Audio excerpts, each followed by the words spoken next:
हर हर महादेव भक्तों, श्री शिवाय नमस्तुभ्यं। तो आज हम पाप मोचनी एकादशी व्रत कथा सुनेंगे, जिसको सुनने मात्र से समस्त पापों से मुक्ति मिलती है। चैत्र मास के कृष्ण पक्ष में पड़ने वाली एकादशी को पाप मोचनी एकादशी व्रत कहते हैं। धर्मराज युधिष्ठिर बोले, हे जनार्दन, चैत्र मास की कृष्ण पक्ष की एकादशी का क्या नाम है तथा इसकी क्या विधि है, कृपया करके आप मुझे बतलाइए। श्री भगवान बोले, हे राजन, चैत्र मास की कृष्ण पक्ष की एकादशी का नाम पापमोचनी एकादशी है। इसके व्रत के प्रभाव से मनुष्य के सभी पापों का नाश होता है।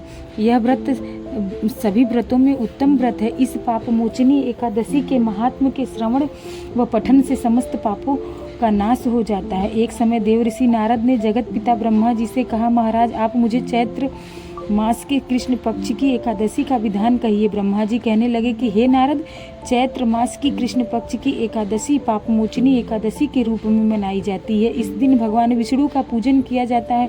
इसकी कथा के अनुसार प्राचीन समय में चित्ररथ नामक एक रमणीक वन था। इस वन में देवराज इंद्र गंधर्व कन्याओं तथा देवताओं सहित स्वच्छ छंद विहार करते थे।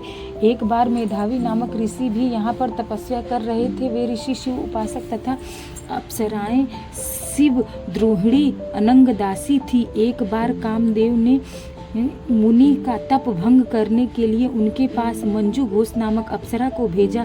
युवा अवस्था वाले मुनि अप्सरा के हाव भाव, नृत्य, गीत तथा कटाक्षों पर काम मोहित हो गए। रति क्रीड़ा करते हुए 57 वर्ष व्यतीत हो गए। एक दिन मंजू घोष ने देवलोक जाने की आज्ञा मांगी। उसके द्वारा आज्ञा मांगने पर मुनि को भान आया और उन्हें आत्मज्ञान हुआ कि मुझे रसातल में पहुंचाने का एकमात्र कारण अप्सरा मंजू घोष ही है। क्रोधित होकर उन्होंने मंजू घोष को पिचासनी होने का श्राप दे दिया।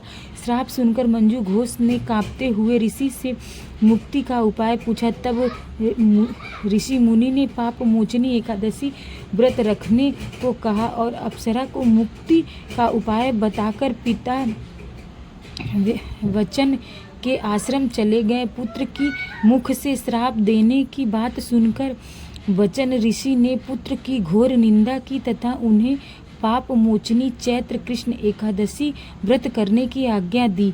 व्रत के प्रभाव से मंजू घोष अप्सरा पिचासनी देह से मुक्त होकर देवलोक चली गई। अतः हे नारद, जो कोई मनुष्य विधि पूर्वक इस व्रत को करेगा उसके सारे पापों की मुक्ति होना निश्चित है, और जो इस व्रत के महात्म्य को पढ़ता हुआ सुनता है उसके समस्त कष्टों से मुक्ति मिलती है। तो इस प्रकार यह व्रत कथा समाप्त होती है। कमेंट में जय ओम नमो भगवते वासुदेवाय जरूर लिखें। धन्यवाद।